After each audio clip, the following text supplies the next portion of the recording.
Effectivement, si vous toussez, c'est mieux qu'on ne se voit pas. C'est désormais son quotidien. Ce matin, Valentine Lecomte consulte par téléphone. Si vous vous sentez de moins en moins bien, vous nous retéléphonez tout de suite. Si les appels pour crainte de Covid-19 se multiplient, pouvoir le détecter à distance n'est pas une mince affaire. Ça demande vraiment de poser des questions bien précises et de connaître le patient aussi, d'avoir un espèce de feeling du patient au bout du fil.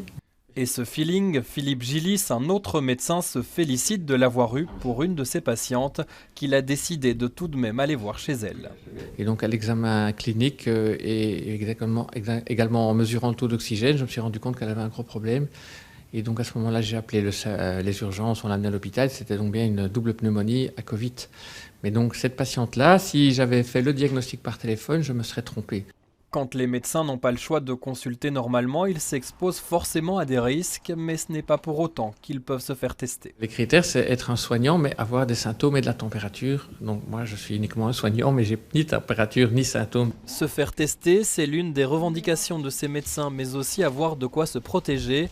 Si la doctoresse Lecomte s'est procuré des masques faits main, ce n'est pas suffisant. Les patients qui vont avoir besoin de soins à domicile en sortant de l'hôpital, c'est sûr qu'on va en avoir. Et c'est là que nous, médecins généralistes, on va être coincés parce qu'on n'a pas le matériel pour aller voir ces patients. On n'a pas les masques, on n'a pas les blouses, on n'a pas les lunettes, on a des gants, c'est tout ce qu'on a.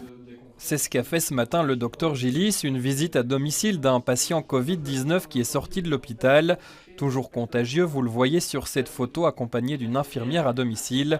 Le médecin, lui, a examiné de loin avec des précautions faites maison. Là, ça c'est un peu, on va dire, un système D à la belge, puisque c'était une infirmière que je connais qui a pu obtenir des masques comme ça, fabriqués par quelqu'un.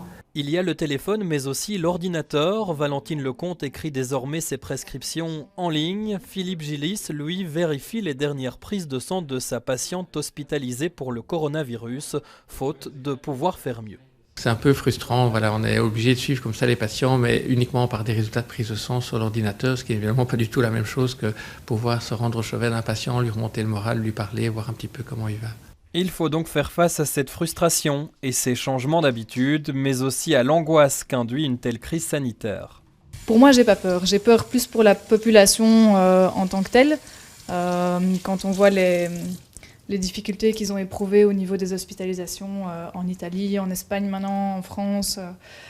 Et on a peur de se retrouver dans cette situation-là. On a peur aussi pour les soignants hospitaliers qui risquent de devoir faire des choix éthiques à un moment donné. C'est vrai qu'il y a des moments où c'est parfois plus difficile, mais j'ai la chance d'avoir une compagne qui est infirmière avec laquelle je peux partager, elle aussi, nos émotions.